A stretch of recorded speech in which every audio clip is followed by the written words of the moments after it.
Bonjour, moi c'est Eric, je suis bénévole au centre social du Chemin Rouge. Aujourd'hui on met un petit peu les pieds dans le plat ou dans la terre. Il n'y a pas assez de recul mais on voit ici qu'il y aura un futur composteur posé par la MEL qui arrive bientôt. On a préparé le terrain.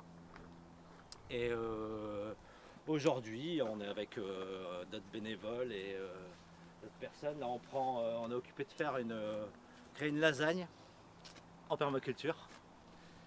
Et donc successivement, on va voir, on va aller un petit peu plus loin, on va jeter un œil, mais il y a le bois pour rétention un petit peu d'eau. Puis après, on va faire des couches successives de matière sèche et matière verte, donc azote et carbone pour recréer l'humus fertile pour avoir plein de légumes, des carottes et des tomates. Et puis que les gens viennent, et puis que les enfants aussi, il y a beaucoup d'enfants aussi au centre, et puis mettre les mains dedans et y goûter et voir le fruit, le résultat de ce travail, quoi. Voilà, on va se déplacer, on va aller jeter un œil après. Retirer. Voilà, c'est bon. Voilà, au centre social, ce petit carré est dédié à faire de la permaculture.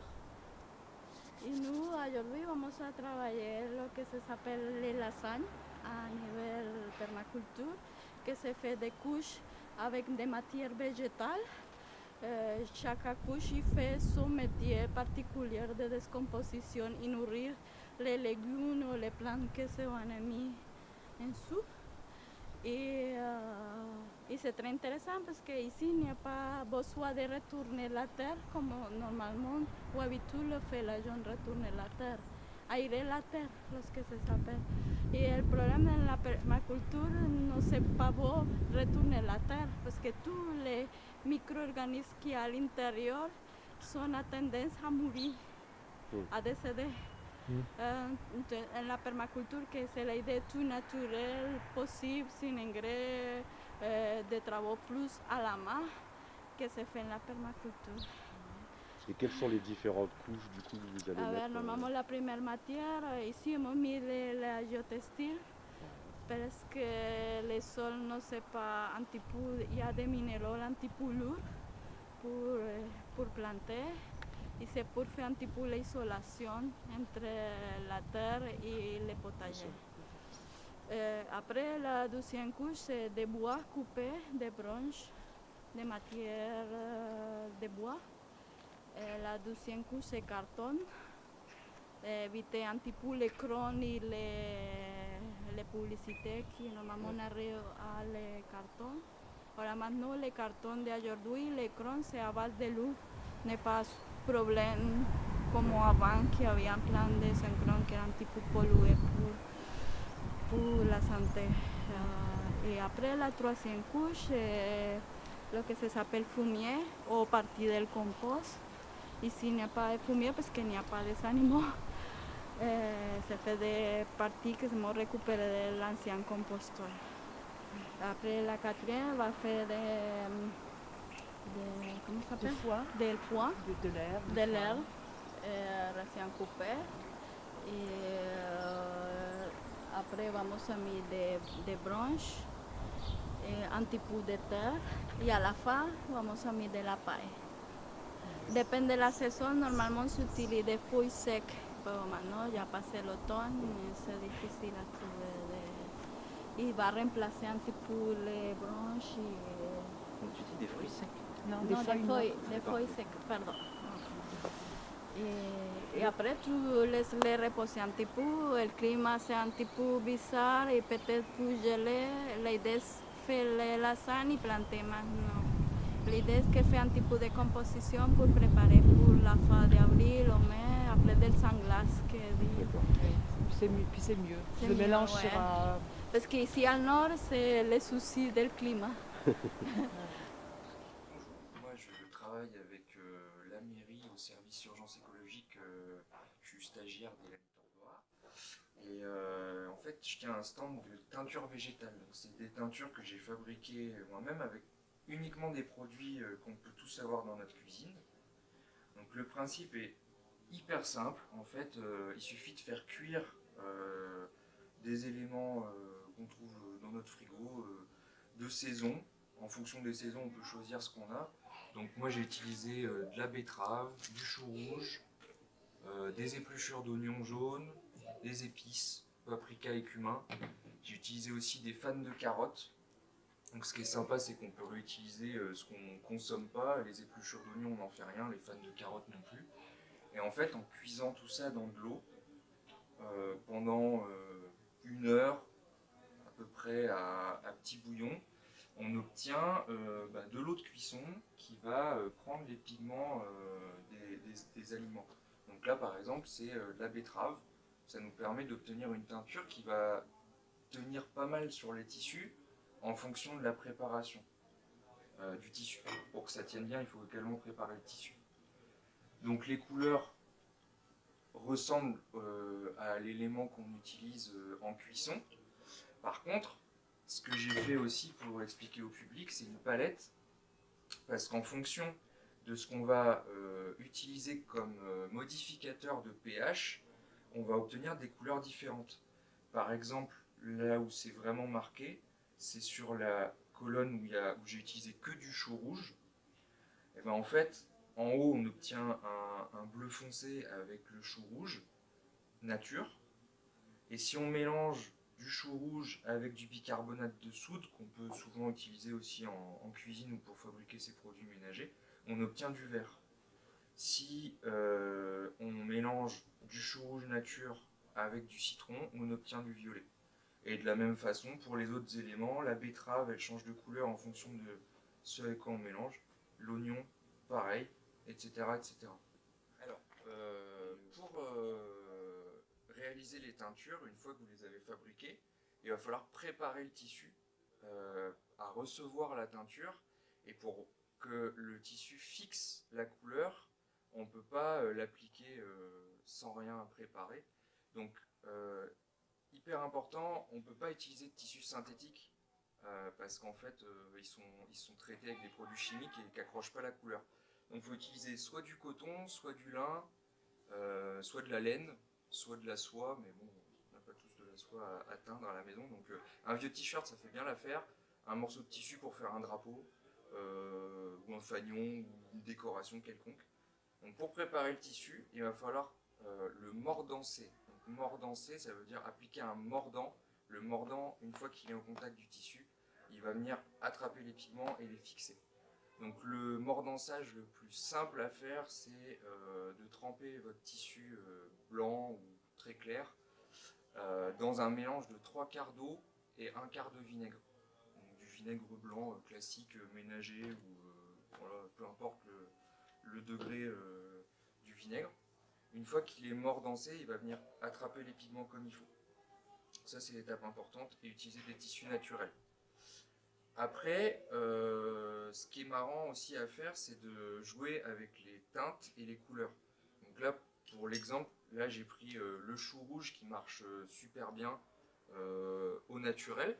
Et je vais vous montrer comment on peut modifier les couleurs. Donc le chou rouge nature, ça fait un beau violet.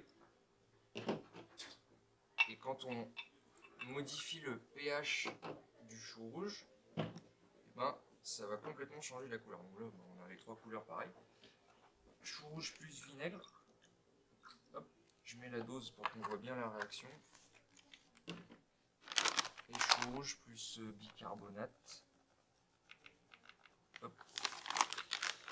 Je vais mélanger un coup.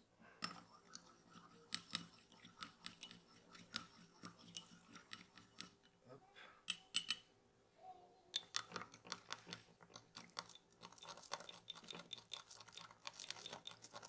Hop.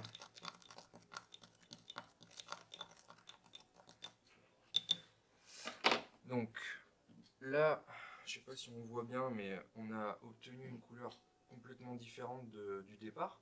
Le chou rouge là, ça fait un violet. Là, ça fait, avec du vinaigre, ça fait une espèce de rose, beaucoup plus clair. Et avec le bicarbonate, on va obtenir un bleu. Donc une fois qu'on a obtenu ces couleurs là, avec les doigts, avec un pinceau, avec une seringue, on vient appliquer la peinture. Et puis l'idée, c'est de s'amuser à faire des pliages sympas. Donc on peut trouver plein de modèles sur internet pour faire des motifs rigolos. Il suffit d'un t-shirt, des élastiques et des teintures. Et après, on y va. On vient appliquer, comme on le sent, la couleur. Donc vous voyez là, le chou rouge plus vinaigre, ça fait cette couleur-là. Le chou rouge normal, ça fait ça. Et le chou rouge avec le bicarbonate, ça vient faire du bleu. Une fois qu'on a préparé son tissu, on laisse sécher avec les élastiques, pas en plein soleil, tranquillement. Et une fois que c'est sec, si vous voulez que ça tienne bien, on enlève les élastiques, on rince à l'eau froide, on laisse sécher de nouveau, pas en plein soleil. Et normalement, ça peut passer en machine avec des lessives pas trop agressives. Et voilà, il n'y a plus qu'à faire sécher, et c'est bon. Bon travail. Les teintures végétales, c'est un atelier qu'on a monté avec le centre social du Chemin Rouge et avec le service urgence écologique où je suis en stage à la mairie. Parce que, entre autres choses, on a voulu permettre aux gens de se fabriquer des costumes et des drapeaux et des fanions pour que la ville prenne des couleurs pendant cet été. Pour les fanfaronnades qui auront lieu pendant l'été.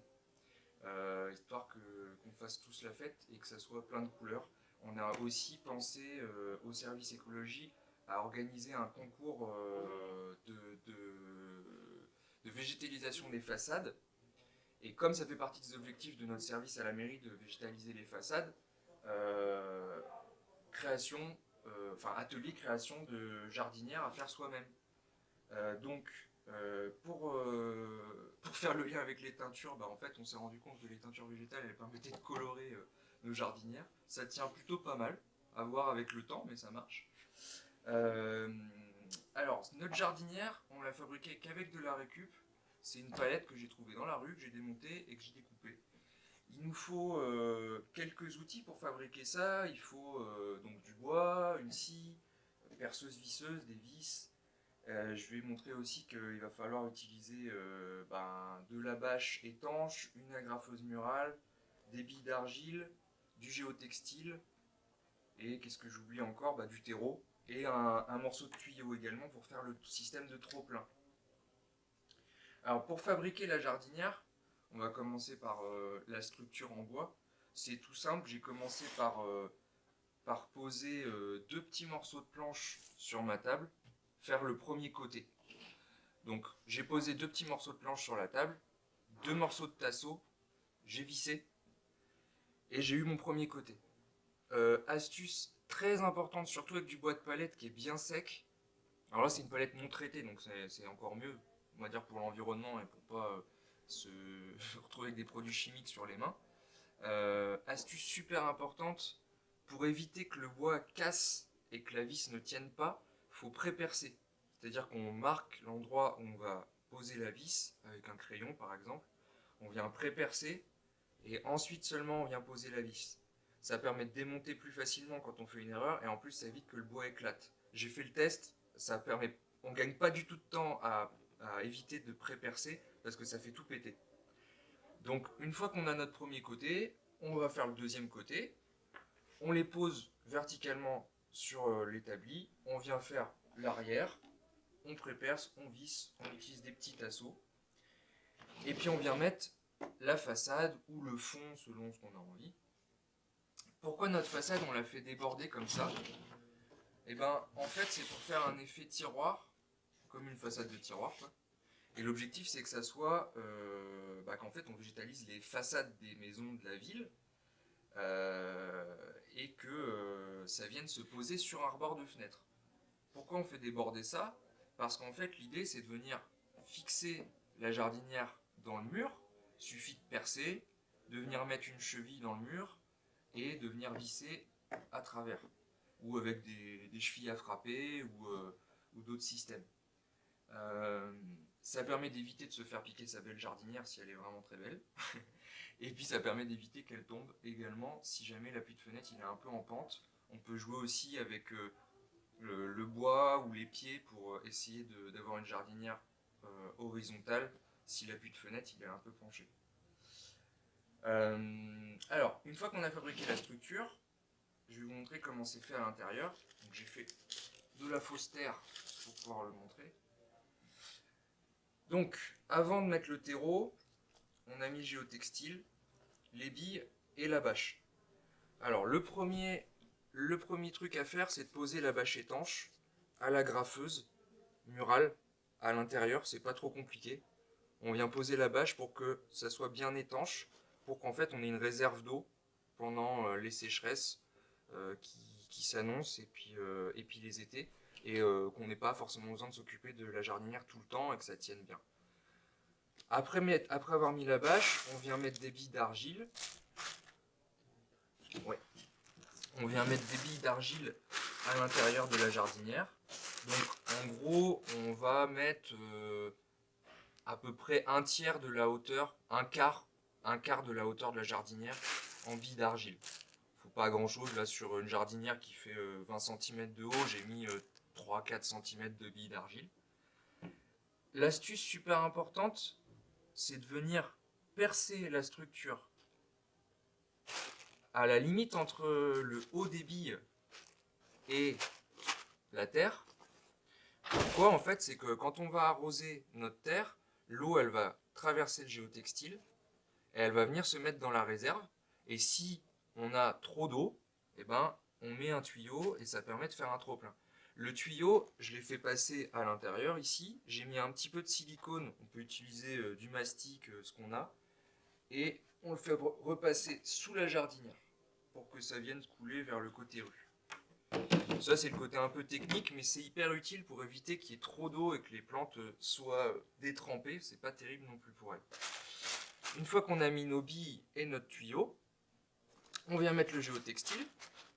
Pas nécessaire de le fixer, parce que en fin de saison, quand les plantes sont bonnes à acheter, on va pouvoir enlever les plantes, mettre tout ça au compost et le géotextile à la poubelle, ou s'il n'est pas abîmé, on le réutilise.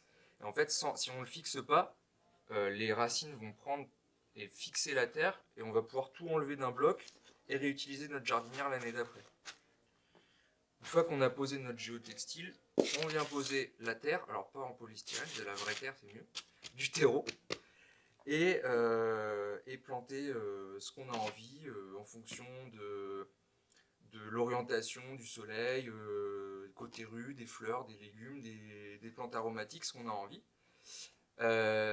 Si vous ne savez pas quoi planter, les deux fleuristes de la ville sont au courant qu'il y a une organisation d'un concours de végétalisation de façade par le conseil de citoyens Tuménil en Or. Les deux fleuristes de la ville sont au courant, ils vont donner de bons conseils pour choisir les plantes, les fleurs que vous voulez mettre en fonction des conditions. Et voilà, je vous invite donc à venir participer à l'atelier fabrication de jardinière le 14 mai en face des arcades à la salle d'art plastique. On va vous conseiller, vous aider. On aura des outils à proposer aussi pour fabriquer votre jardinière sur mesure. Donc il vous faudra prendre les mesures de votre appui de fenêtre, profondeur, largeur, hauteur. Pensez bien à la largeur supplémentaire pour la façade en fonction de, par exemple, vos joints entre les briques. On ne va pas percer dans la brique mais dans les joints, donc s'il y a besoin de faire un peu plus long, un peu plus court. Et vous venez avec vos mesures. Du bois, si vous en trouvez, c'est idéal parce qu'on n'en aura pas forcément pour tout le monde. De la palette, ça va très bien. Et donc rendez-vous le 14 mai avec vos mesures, prenez des photos, ça nous aidera et on vous aidera à fabriquer des jardinières pour végétaliser la ville. Bonjour à tous, moi c'est Rémi, je suis salarié ici au centre social et aujourd'hui dans le cadre de la journée du développement durable, ce qu'on propose ici c'est donc de la découverte de la 3D. Donc la 3D c'est à partir d'une imprimante qui permet d'imprimer des objets. Donc ici par exemple pour la ludothèque au centre social, on a Véronique et Bérangère qui proposent des jeux. Donc parfois voilà, il y a des pièces qui se perdent ou des pièces qui manquent. Et ce qu'on propose du coup, c'est d'imprimer des pièces directement à partir de l'imprimante, au lieu d'en acheter de nouveau en magasin. En plus, c'est fait à partir de PLA qui est fait à partir d'amidon. Donc la production de PLA consomme moins que la production de plastique naturel. Donc c'est plus pratique et voilà, vraiment on fait directement ici sur place et ça permet d'éviter de faire des achats. Donc là par exemple ici on a créé des pièces qui permettent avec ce jeu qui rentrent dedans. Donc ensuite avec l'imprimante on peut choisir la taille. Donc on fait ça à partir de logiciels sur l'ordinateur. Ici c'est l'imprimante en plus d'Agoma qui est faite à Roubaix. Donc c'est fait ici localement. Et les logiciels sont installés sur l'ordinateur. On peut même venir créer directement nos propres objets, donc des porte-clés ou même les pièces ici qu'on a créées nous-mêmes sur un logiciel qui s'appelle Tinkercad. Donc voilà, ici par exemple, on est en train de faire le même modèle entre la pièce qui se situe là et celle qui se fait sur le plateau. Donc après, on présente aussi, voilà, on peut dire qu'il y a des projets qui sont faits. Par exemple, avec la 3D, on peut aujourd'hui faire des prothèses, on peut aussi créer des récifs coralliens en plastique pour refaire des abris pour les animaux. On peut aussi tout à fait proposer de créer, à partir de matières recyclables, de créer de nouveaux aménagements urbains. Donc ça permet de faire des nouveaux projets de façon plus écologique que d'autres matériaux. Et par contre après on sensibilise aussi ici sur la pollution numérique, parce que on ne sait pas forcément mais le numérique pollue. Et à chaque fois on parlait avant du papier, mais aujourd'hui l'ordinateur pollue plus que le papier auparavant. Donc à travers des mails, des sites internet, d'utilisation aussi de la fabrication des téléphones, des ordinateurs ou des télés. Donc tout ce qui est matériaux, ensuite l'utilisation. Ça a un impact aujourd'hui qui est important autant que l'aviation. Donc c'est important de sensibiliser les personnes quand même sur l'utilisation qu'on en fait chaque jour. Donc pour sensibiliser, on propose ici un quiz scout pour les plus jeunes et pour les adultes, et aussi un affichage au travers d'affiches. On a fait par exemple ici il y a 2 semaines dans le cadre du Cyber World Cleanup Day avec le projet Centres sociaux connectés. On a essayé de sensibiliser sur les différents centres sociaux, sur la pollution numérique, donc pour montrer voilà, qu'on peut utiliser le numérique différemment, que le matériel neuf c'est pas forcément la solution et qu'on peut avoir aussi des pratiques comme dans tous nos gestes du quotidien, que ce soit sur le streaming, les emails, la consommation des appareils. Voilà, il y a des petits gestes qu'on peut faire chaque jour qui permettent de diminuer notre consommation numérique et donc de faire un geste pour la planète. Dans la pièce ici, il y a 3 ateliers qui sont proposés aux familles. Un atelier pour fabriquer un cake-vaisselle, donc c'est ça. C'est la version solide du liquide vaisselle. On a aussi un autre atelier où les familles peuvent fabriquer en direct leur colle maison, qui se conserve au réfrigérateur quelques jours. Et on a un 3e atelier où on met à disposition du matériel pour que les familles puissent réaliser un autocollant Stop Pub. Voilà. Ici, la fabrication de cake-vaisselle. C'est un mélange de savon de Marseille, de bicarbonate de soude et de cristaux de soude. Voilà, qu'il faut faire fondre au bain marin. Donc aujourd'hui en ludothèque, nous avons mis en avant des jeux autour du développement durable. Un petit panel ici, notamment la famille Zéro Déchet. Et également, on propose aux personnes de remplacer tous nos petits sachets en plastique par des sachets en tissu qu'on peut fabriquer sur un petit plan couture qu'on a installé là-bas. Donc qu'on soit couturier ou pas, on peut couper le tissu si on n'aime pas la couture ou venir nous aider à les coudre. Alors aujourd'hui, pour la semaine du développement durable, on a fait appel à Recycle Livre. Donc c'est une entreprise où ils vendent des livres d'occasion. Et donc là, les bénéfices, une partie des bénéfices retournera sur nos activités. Donc on a des livres jeunesse, des brochets, des poches. Voilà, il y en a pour tout le monde.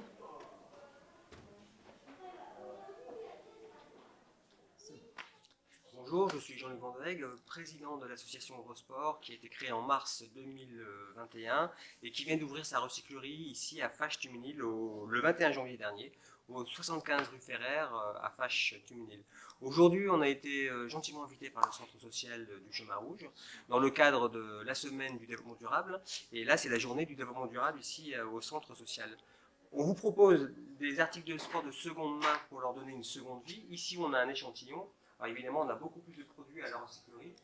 Il faut venir nous rendre visite. Vous allez voir, il y a vraiment des articles sympas. Alors l'idée, c'est de redistribuer à des prix accessibles pour tout le monde les articles de sport qu'on récupère, les dons de seconde main. On crée avec les dons qu'on redistribue, on crée des emplois en insertion professionnelle. On crée également des animations de sensibilisation au sport zéro déchet. Et surtout, on permet un accès à l'équipement sportif de qualité et à moindre coût pour ici le quartier à Fâche-Tuménil. Voilà, je vous ai tout dit. Rendez-nous visite et allez visiter le site internet www.recycleriesport.org. C'est bon. Alors, ici, je vais vous expliquer le principe du Repair Café qui a été créé à Fâche depuis l'arrivée de notre nouvelle municipalité. Le Repair Café, le principe, c'est de permettre aux habitants de la ville de réparer et donner une deuxième vie à leurs appareils, leurs petits appareils, d'entretenir plutôt que de jeter et de créer encore plus de déchets. C'est un travail, la création de ce Repair Café, qui a été mené en partenariat entre le service urgence écologique et citoyenneté de la mairie et le groupe de travail citoyen spécialisé dans la consommation responsable. Donc un des projets principaux du groupe de travail citoyen consommation responsable, ça a été la création de ce Repair Café. Donc on est une équipe de bénévoles, je crois qu'on est une quinzaine. Moi j'en fais partie, mais je suis pas toujours présent. Ça tourne, on a chacun nos compétences. Il y en a certains qui sont vraiment des réparateurs aguerris, qui s'y connaissent super bien en micro-informatique, en informatique ou en mécanique. Moi, je me débrouille dans la réparation des téléphones portables par exemple, pas tous mais certains. Et l'objectif, comme c'est des bénévoles qui font tourner cet événement ouvert au public de réparation, l'objectif c'est aussi de transmettre en fait nos savoirs aux habitants pour qu'ils soient capables à leur tour d'expliquer à d'autres personnes comment réparer. Et souvent quand tu as quelqu'un qui vient réparer un objet, l'ambiance est sympa et il y en a pas mal qui veulent devenir réparateurs à leur tour. Et c'est un lieu de sociabilité, on échange nos compétences et c'est vraiment on passe des bons moments. Alors qu'est-ce qu'on répare au Repair Café? Alors qu'est-ce qu'on répare pas? On répare pas le gros électroménager, malheureusement on peut pas, les machines à laver, les frigos, tous ces trucs là, c'est pas possible. Par contre, ce que j'ai déjà vu réparer, c'est des cafetières en tout genre, des chaînes hi-fi, il y a une soudure qui a cassé, des jouets, souvent des jouets qui sont pas très solides ou qui ont été abîmés, des machines à coudre comme celle-là. On a quoi d'autre, des ordinateurs parfois qui marchent plus très bien ou qui ont besoin d'être un petit peu reprogrammés ou une pièce à changer. Souvent ça se fait en deux temps. La personne vient avec son objet, si on peut réparer on répare, mais si on n'a pas le matériel, c'est pas le Repair Café qui va fournir le matériel, on va expliquer à la personne comment se fournir la pièce et lui proposer de revenir au prochain Repair Café. Et nous aussi ça nous permet de prévoir tel ou tel outil qu'on n'a pas forcément sur le moment. Parfois les réparations sont pas possibles et évidemment c'est une réparation à titre gracieux qu'on fait en partenariat avec la personne qui veut réparer son objet. Et ça peut arriver que la réparation ne fonctionne pas, mais en tout cas ça donne envie d'essayer de donner une deuxième chance. On a été doté par la mairie d'une super desserte qui est bien fournie en outils, on a un établi, et on a également, je termine là-dessus, un outillage pour l'entretien et la réparation des vélos. Donc on a 2-3 bénévoles qui sont bien spécialistes du vélo et qui entretiennent ça. On ressort avec un vélo nickel, donc ils changent les patins de frein, les câbles, et ils expliquent ça, et comme ça on peut le faire soi-même ou venir participer au repair avec nous. Salut. Alors bonjour, nous ici on propose le stand Petite Restauration. Donc l'équipe du centre social a fabriqué des cakes. Donc nous proposons des cakes thon olive, des lardons, oignons et 3 fromages. Donc tout est fait maison. Ensuite, on a des petites crêpes qui ont également été faites par l'équipe avec une très bonne pâte spéculoos maison. Et si vous venez nous voir, on vous donnera même la recette pour la refaire chez vous. Donc les recettes de ces ventes permettront de pouvoir agrémenter le jardin, donc pour acheter des petites fleurs, des graines, ce genre de choses. Voilà.